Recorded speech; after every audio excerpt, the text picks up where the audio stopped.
Lastly, I have no doubt in my mind that we must introduce hygiene in our politics. The day we introduce hygiene in our politics, so that our men and women who seek public office are men and women of integrity, so that our men and women who seek public office finance their campaigns in a clean manner, we will never succeed. I've always been amazed in many African countries that a person who, upon being elected, if he is a Nigerian, for 5 years will earn no more than 30 million naira, is prepared to spend 1 billion naira to go into public office. There must be something that they see that we, the electorate, do not see. And that thing is the ability and the opportunity to privatize public wealth. The day we introduce hygiene in our politics, the day we deal with the financing of our politics, that is the day that we will begin to sanitize our country, and that is the day that Nigeria will begin to be a great country. You may not know, but 1 out of every 5 Africans is a Nigerian. And the reason, in my view, why Africa continues to totter in the manner that it does is because Nigeria has never realized our potential. The day Nigeria realizes our potential, that is the day that Africa will rise. I believe you know who Prof. Lumumba is.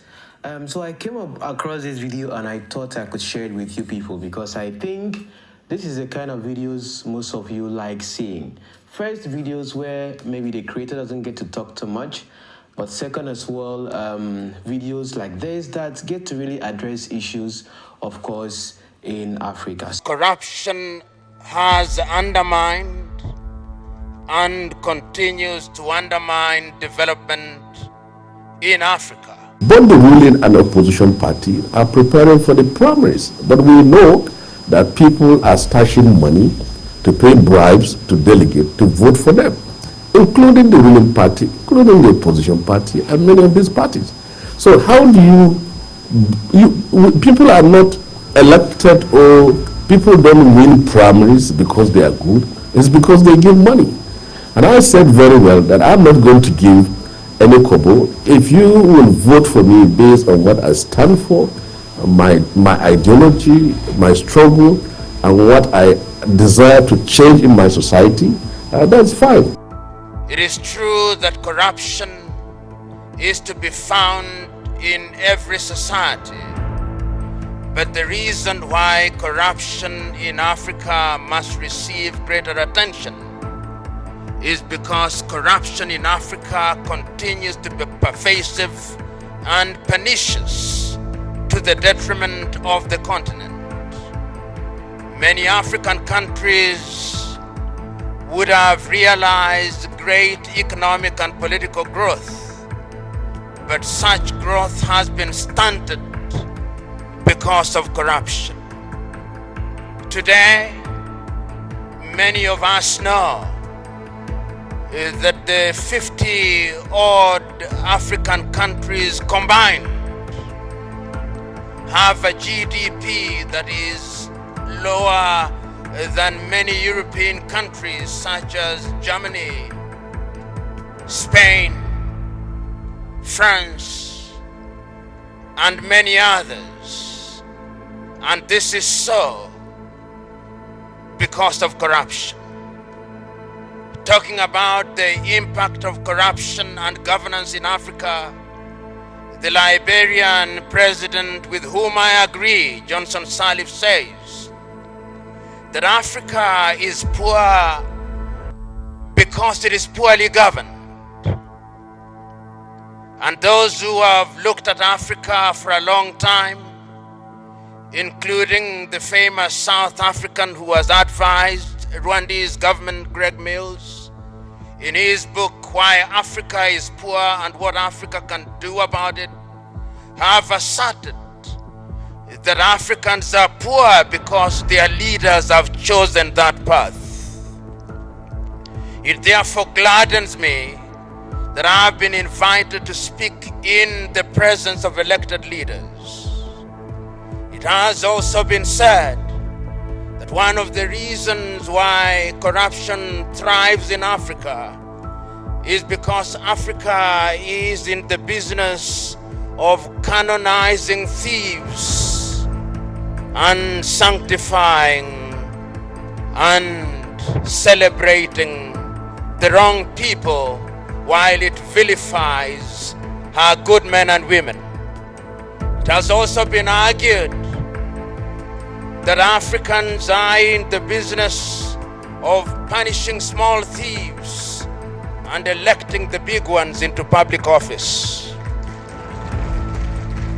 And that is why, therefore, when one is asked to speak about corruption in Africa, one must ask the question why it is that Africa has never succeeded in this fight.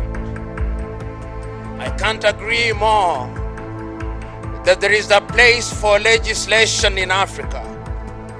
But those who have observed Africa have also said that the problem of the fight against corruption in Africa is not the shortage of legislation. In fact, Africa has forests of legislation which are honored in breach. Which begs the question, what is the problem? The problem in Africa is that we have succeeded, rather paradoxically, to create an environment which allows thieving and thievery to blossom and thrive. We have created an environment that ensures that our men and women who engage in graft occupy positions of power and influence. And therefore, when one is asked to ask, what is it that other African countries have done in the fight against corruption which we can emulate, one must remind oneself that there have been a number of countries in Africa which have succeeded in the fight against corruption. And the reason why they have succeeded is because the leadership in those countries have demonstrated by word and deed that they mean what they say in the fight against corruption.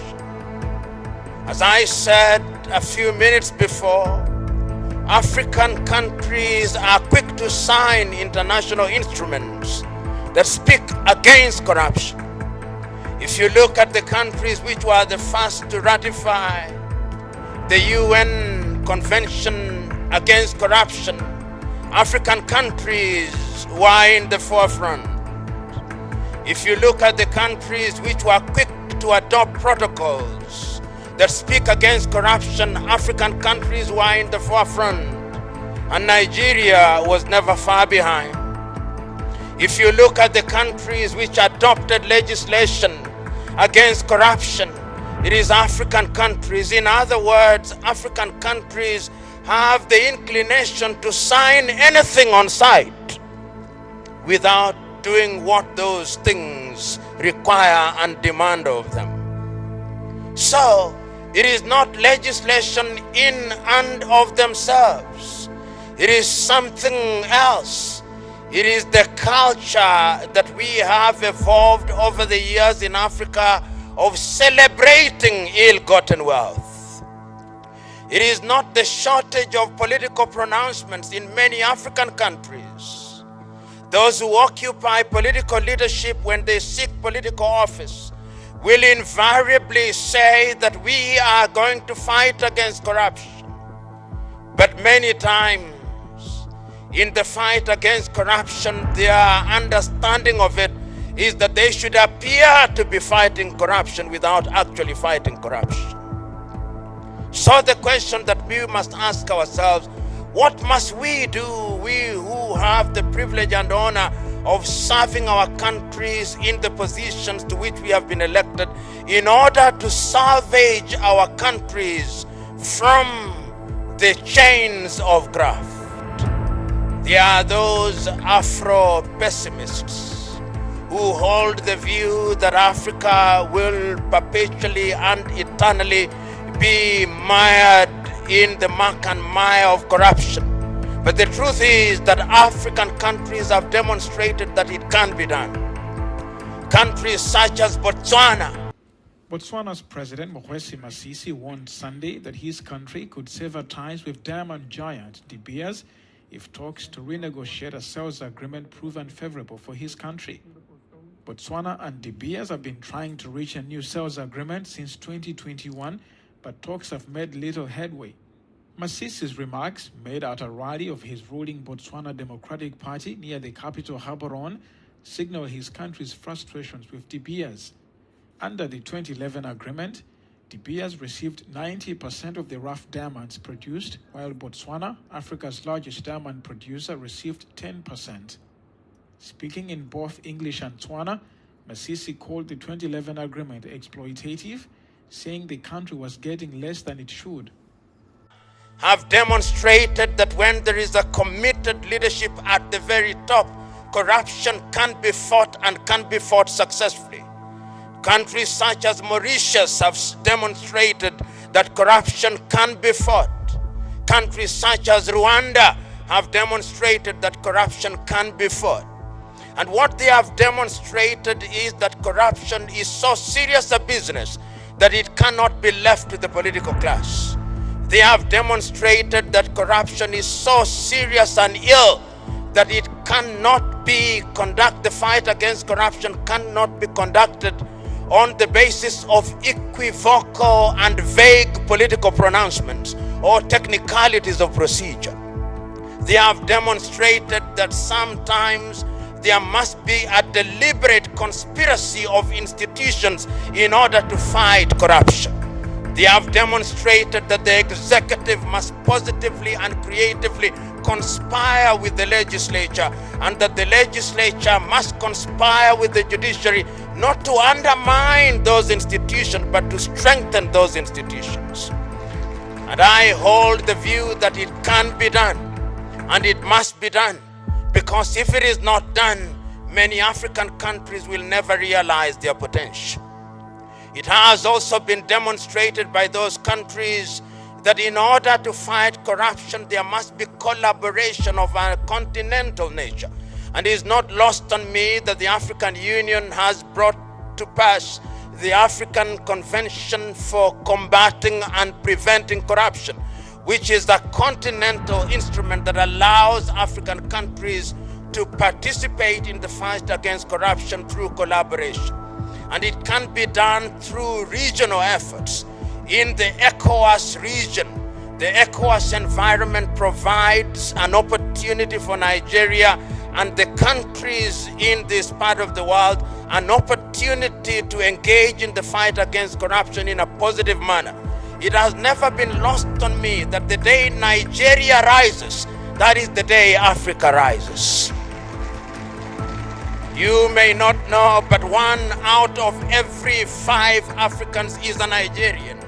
And the reason, in my view, why Africa continues to totter in the manner that it does is because Nigeria has never realized our potential. The day Nigeria realizes our potential, that is the day that Africa will rise. So we are here today also to remind Nigeria that it must play her real leadership role, not only in this region, but in Africa, by demonstrating by word and deed that Nigeria will be in the forefront in the fight against corruption. And it's not only at the continental level that Nigeria must demonstrate this. Nigeria must also demonstrate her leadership position in the world.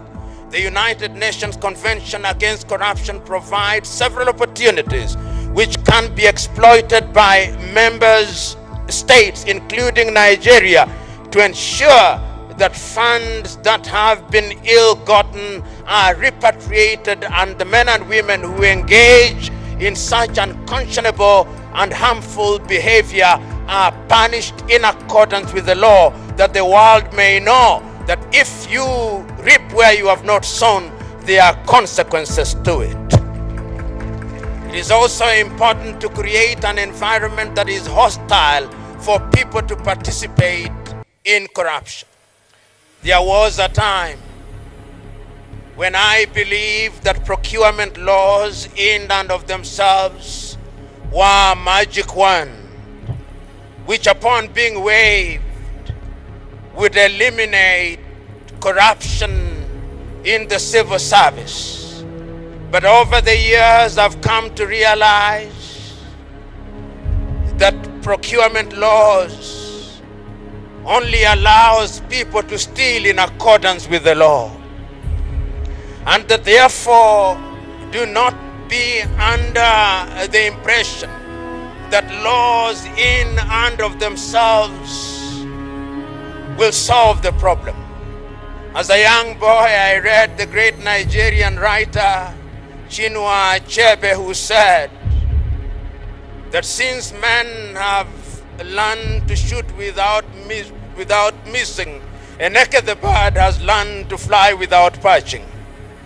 So we who are here must remember that when we are enacting laws regarding procurement, sometimes we do so in a manner that provides an opportunity for bureaucrats to steal in a manner that lends a veneer of legality to their illegal activities. The quality of laws that we enact are therefore very important. We must also, as a country, look at the lifestyle of the individuals who engage in public office. How is it that in Africa, when an individual whom we knew to be a pauper is appointed as a public official, whom we knew to be a pauper is elected, permit me and forgive me at once, members of Senate and members of the House of Representatives, that no sooner have you set foot in the Senate or the House of Representatives than you become a millionaire and you begin to live as if money was not a problem. If it was so easy, why aren't all of us so rich? The privatization of public wealth without consequence is something that we must frown upon. And that is why lifestyle audits are important, and I urge you to enact legislation that will require Nigerians that before you build a house as a public servant, you must show us the source of your funds. You must tell us where you got the money. And if you did that, you'd be amazed that those who build mansions will be reduced by 99%. And corruption is something that also undermines democracy. That is the tragedy of corruption. And it has now been demonstrated that in the countries where corruption has been fought successfully, democracy also thrives. I've already indicated to you countries such as Mauritius and Botswana, which are the only two countries in Africa ever to have had budget surpluses, because the leaders in those countries have been in the forefront in the fight against corruption. The other thing that we must do is to create public awareness. And public awareness is not merely to tell the people that corruption is the wrong thing. People know. When people go to church on Saturdays and Sundays, they are told that corruption is a bad thing. When they go to the mosques on Friday, they are told that corruption is a bad thing. What we must do is to ensure that there is behavior change.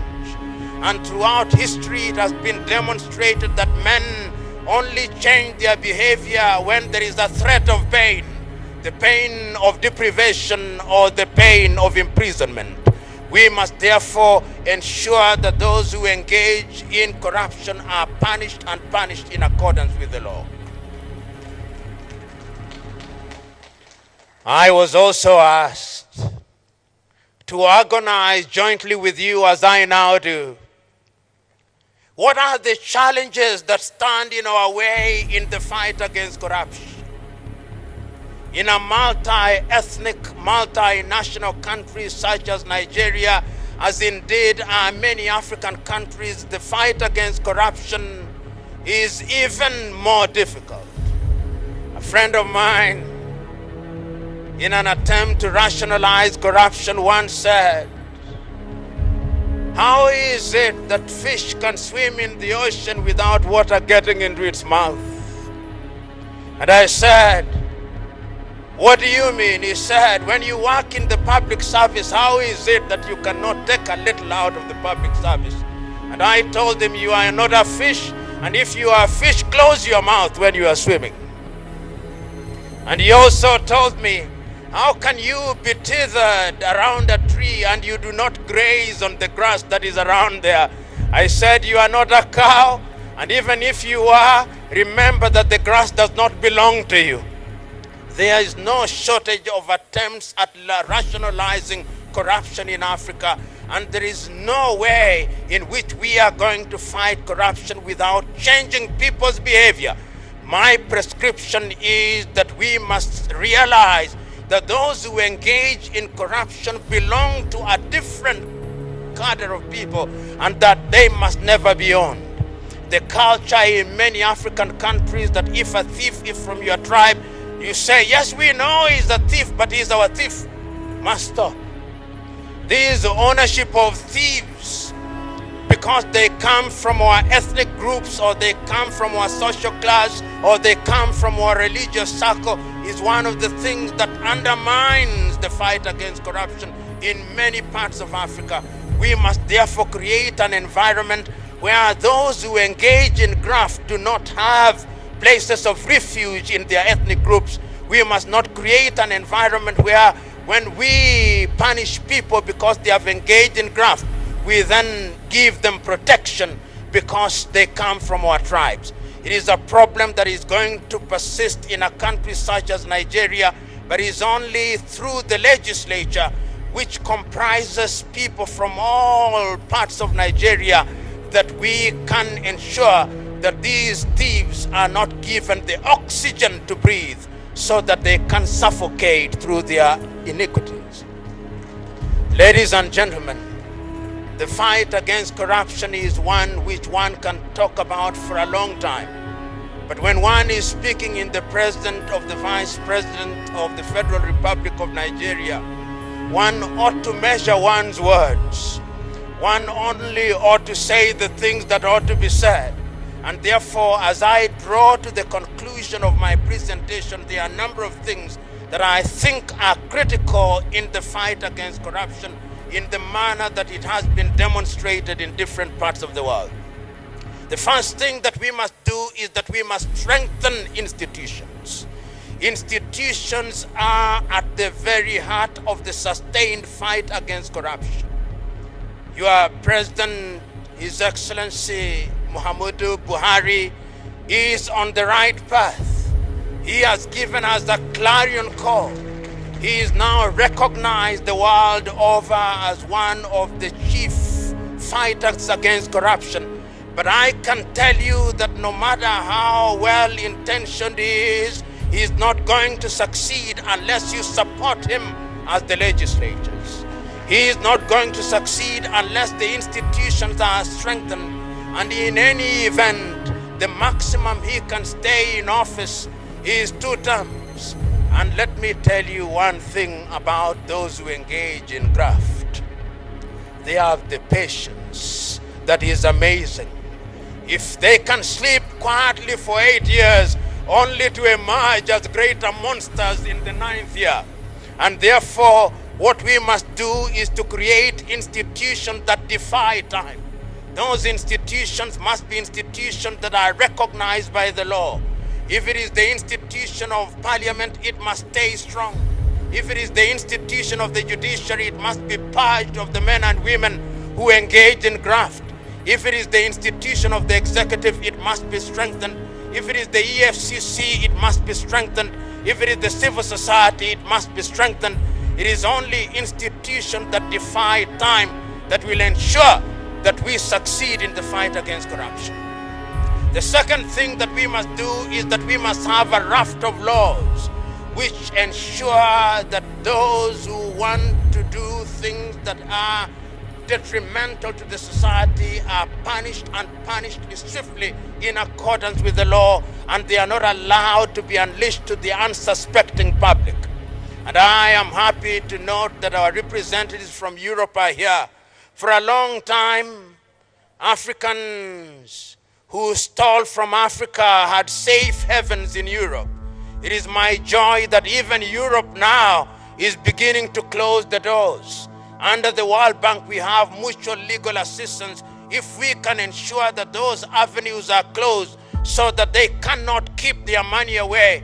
What amazes me is that these individuals kept their ill-gotten wealth in numbered accounts. Not their wives, not their husbands knew, so that when they died, this money was enjoyed by other civilizations. We must now ensure that those who serve in the public service do not hold accounts outside of this country. If they love this country so much that they serve her, why is it that they do not have faith in having their money in this part of the world? These are things that can only be done if we have sound laws. The third thing is that we must look at our education system. What are we teaching in the 143 universities in Nigeria? What are we teaching in our high schools? Are we teaching our young men and women that you can be celebrated simply because you have acquired wealth without a source being given? We must interrogate our curriculum, and we must involve everybody, religious leaders, traditional leaders, because how can it be that among the various peoples of Nigeria, you would not allow your daughter or your son to marry a thief who has stolen a goat, but a thief who has stolen naira is celebrated? We must give the goat and the naira equal value, because he's a thief is a thief. Lastly, I have no doubt in my mind that we must introduce hygiene in our politics.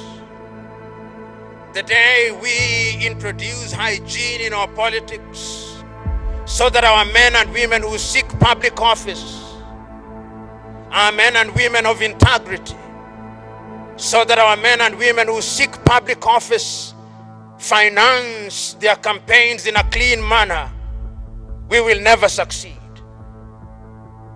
I've always been amazed in many African countries that a person who, upon being elected, if he is a Nigerian, for 5 years will earn no more than 30 million naira, is prepared to spend 1 billion naira to go into public office. There must be something that they see that we, the electorate, do not see. And that thing is the ability and the opportunity to privatize public wealth. The day we introduce hygiene in our politics, the day we deal with the financing of our politics, that is the day that we will begin to sanitize our country, and that is the day that Nigeria will begin to be a great country. I look forward to the day, therefore, that corruption will be an exception rather than the rule. I look forward to the day, therefore, when the laws that we are enacting will be laws that will be observed. I look forward to the day, therefore, when we will have created an environment where we can prevent corruption. I look forward to the day, therefore, when national honors in Nigeria will be given to men and women who deserve it, not those who have bought them. I look forward to the day, therefore, when our young men and women in institutions of higher learning will have as their natural instinct the instinct to do good. I look forward to the day, therefore, when the EFCC may be abolished because there are no more corrupt Nigerians. I look forward to the day, therefore, when all these laws will have their pride of place. I look forward to the day, therefore, when the protocols of Africa and when the laws of Africa will be in the museum of history, because corruption will have been eliminated.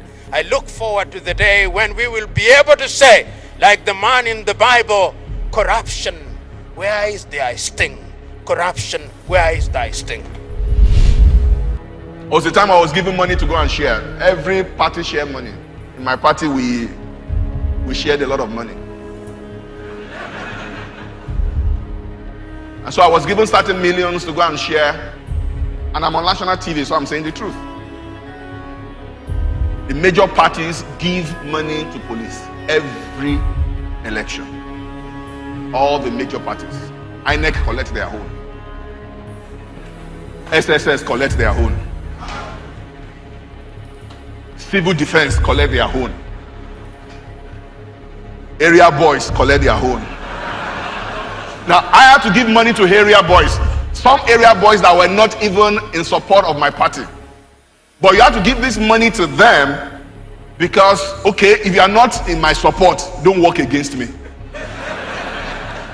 So I was given certain money to go and share. And it was quite a lot of money. And they gave me a list on how to share the money. And then I returned sharing the money exactly the way I was given. And the person was surprised. Sorry for my language. What's wrong with you? This is not how politics is done. You put some for yourself. And the person told me, do you think that was how much they gave me? I've removed my own.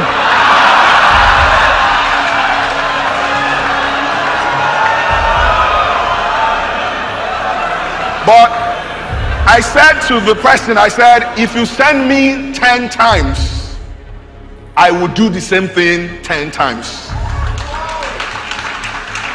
After the election had come and gone, the woman called me and gave me 500,000 naira. Said, I just want to give you this to appreciate your honesty. So politics can be done this way. I said, yes, ma'am. I said, I'm doing this because I also realize that if I mess up, then thousands of people that I'm trying to drag into this same shoe will mess up eventually.